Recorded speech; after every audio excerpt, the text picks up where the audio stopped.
Ons almal ken daai tipe restaurant wat jy dalk vir jare al na toe gaan.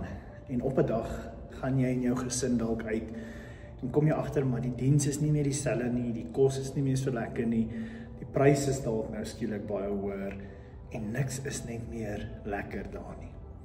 Jy hou op om na daai restaurant te gaan en op 'n dag ry jy daar verby en jy sien 'n kennisgewing bord wat op is wat sê under new management opening soon.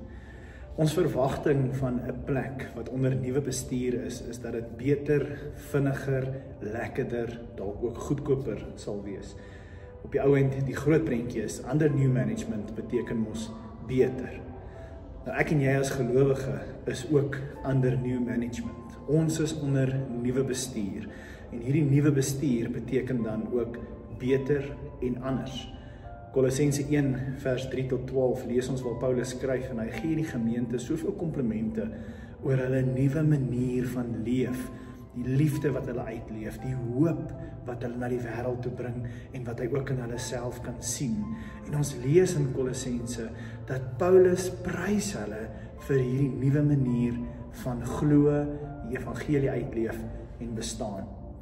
As ek en jy onder nuwe bestuur is, dan staan ons onder die nuwe bestuur van die Heilige Gees op die opdrag van Jesus Christus in die plan van God die Vader.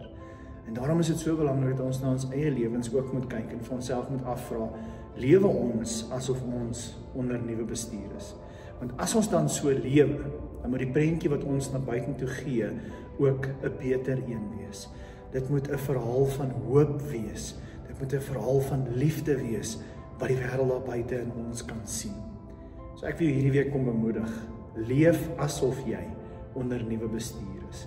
Leef onder nuwe bestuur van die Heilige Gees en leef anders, sodat ons so ook die koninkryk van God uitbrei en die wêreld 'n beter plek maak.